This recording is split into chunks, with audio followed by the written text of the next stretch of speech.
इन जानवरों की कुर्बानी के पीछे की कहानी, मान्यता या रस्म क्यों अदा की जाती है, ये बताएंगे। इस्लामिक मान्यताओं के मुताबिक धरती पर 1,24,000 पैगंबर आए थे जिन्हें खुदा ने भेजा था। पैगंबर यानी खुदा के संदेशवाहक। इन्हीं में से एक थे पैगंबर हज़रत इब्राहिम। ये मुस्लिमों के नबी हैं जिन्हें अल्लाह ने अपना दूत बनाकर दुनिया की रहनुमाई के लिए भेजा था। अपने बच्चे की कुर्बानी देने का किस्सा भी इन्हीं के हिस्से का है। इस्लाम के जानकार बताते हैं कि एक बार अल्लाह हज़रत इब्राहिम के ख्वाब में आए और उनसे उनकी सबसे प्यारी चीज़ कुर्बान करने के लिए कहा। असल में ये आजमाइश हो रही थी। 80 साल की उम्र में हज़रत इब्राहिम को औलाद पैदा हुई थी, बेटा पैदा हुआ था। जाहिर सी बात है कि उस समय उनके लिए उनके बेटे से ज़्यादा प्यारी चीज़ और कुछ भी नहीं थी।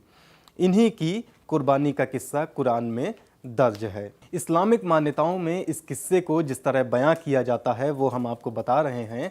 इब्राहिम ने ये ख्वाब आने के बाद अपने बेटे से पूछा कि ऐ मेरे बेटे, मैं ख्वाब में तुम्हें कुर्बान करते हुए देखता हूँ, तुम बताओ इस बारे में तुम्हारी क्या मर्जी है।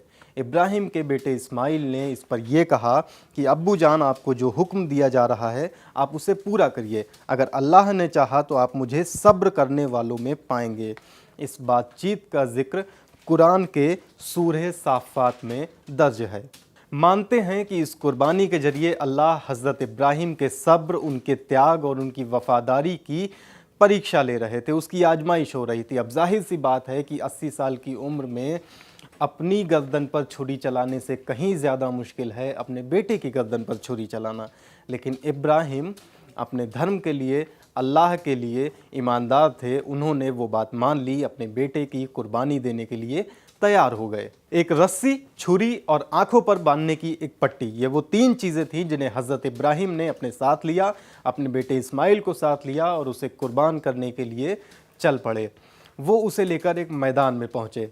मैदान में जब वो अपने बेटे की कुर्बानी देने जा रहे थे, उसकी गर्दन पर छुरी चलाने जा रहे थे, तभी अल्लाह ने अपने एक फरिश्ते को हुक्म दिया कि जाओ और जाकर इस्माइल की जगह एक दुम्बा यानी भेड़ को पेश कर दो। इब्राहिम ने छुरी चलाई, इस्माइल बच गए और दुम्बा ज़िबहा हो गया। तभी से कुर्बानी की यह रस्म चली आ रही है। तो ये तो थी इस्लाम में जानवरों की कुर्बानी की रस्म के पीछे की कहानी। बहुत लंबा सेंटेंस हो गया, माफ़ कीजिएगा। जानवरों की कुर्बानी के मामले में कुछ लोग ये तर्क देते हैं कि आखिर ऐसा कौन सा अल्लाह है, कौन सा खुदा है जो जानवरों की कुर्बानी से खुश हो जाता है। ये तो जानवरों के साथ क्रूरता है। अगर आपको किसी चीज़ की कुर्बानी देनी है तो अपनी किसी प्रिय चीज़ की कुर्बानी दीजिए, अपनी प्यारी पसंदीदा चीज़ की कुर्बानी दीजिए। ये पैसे देकर जानवर खरीद लेना और उसके बाद उन्हें कुर्बान कर देना, ये इसे कौन मानता होगा। लेकिन ये एक बड़ी बहस का मुद्दा है। जानवरों के प्रति क्रूरता और भी पेचीदा मसला है। दुनिया भर में इस पर तमाम बहसें होती हैं। अब जाहिर सी बात है, मैं यहाँ आपके सामने अकेला खड़ा हूँ, अकेला तो मैं बहस कर नहीं सकता। लेकिन जहाँ तक जानवरों को कुर्बान करने या उनका मांस खाने का सवाल है, तो दुनिया का हर शख्स इस पर अपना पक्ष चुनने के लिए स्वतंत्र है।